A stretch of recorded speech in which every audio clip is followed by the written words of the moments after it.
Welcome back to My Life on a GLP-1. I'm your host, Scott Johnson, and I'm here with my co-host, Sarah. Today, we're diving into something that honestly caught me off guard when I started on Zepbound. The brain fog just disappeared. The good side effect was mental clarity and improved cognitive brain function. This is becoming a common experience we're hearing about. Scott, can you tell us what that mental clarity shift actually felt like for you day to day? Oh man, Sarah, it was wild. You know that constant mental chatter about food? Gone. I remember one night at 2 a.m., I walked into the kitchen for water, opened the fridge out of pure habit, stared at it for like 10 seconds, completely confused about why I was there, and just walked away. Old me would have grabbed something, anything, just because the fridge was wide open. That midnight fridge story really resonates with so many of our listeners. Have you noticed any other changes in your daily routines or decision-making processes since starting Zepbound? Work meetings became so much easier because I wasn't constantly thinking about when my next meal would be or what I was going to eat. I used to plan my whole day around food, where to get lunch, what snacks to bring, worrying about being hungry during long meetings. Now I can actually focus on what people are saying instead of that voice in my head going, "Ooh, donuts in the break room." That's incredible. And it turns out there's actual science backing this up now. Researchers at Washington University just published findings showing that these medications aren't just about weight loss, they're literally improving cognitive function. And that is beyond the food noise. The Washington University study was particularly interesting because they looked at cognitive testing before and after GLP-1 treatment. It showed improvements in working memory, attention span, and what's called executive function.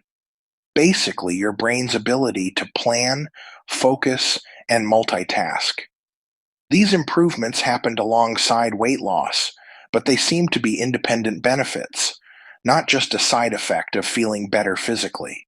Right, and when you dig into the biology, it makes total sense. We've got GLP-1 receptors all throughout our brains. Plus, when you lose weight, inflammation drops, sleep improves, blood sugar stabilizes, your brain is basically getting a complete system upgrade. But there's also a psychological component here, right? When your relationship with food changes so dramatically, so quickly, that has to mess with your head a little bit. Absolutely. It's like waking up in someone else's brain sometimes. I mean, food was my comfort, my reward system, my social activity. And suddenly, none of those emotional triggers work the same way. It's liberating, but also kind of disorienting.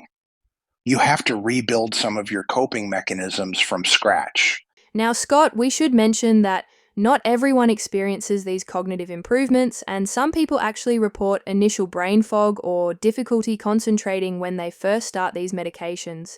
Did you experience any challenges during your adjustment period? You know, the first few weeks were actually kind of rough.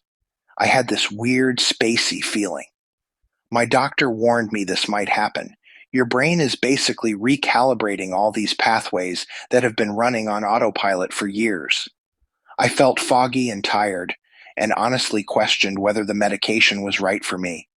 But around week 6 or 7, it was like someone turned on the lights upstairs. And I think that's why we're seeing this shift toward more holistic obesity treatment. It's not just take this shot, lose weight, done. Doctors are starting to recognize they need to address the whole person, the psychological, behavioral, and social aspects too. Exactly. And this could completely change how we approach not just obesity, but potentially addiction, depression, anxiety, conditions that might have similar brain pathway disruptions. We might be looking at a whole new class of treatments here. You touched on something really important there, the social identity shifts and new research. Yes, scientists are studying whether GLP-1 medications might help with other addictive behaviors too. Early studies are looking at alcohol and gambling addiction, even shopping compulsions. The theory is that these medications might be resetting reward pathways in the brain more broadly.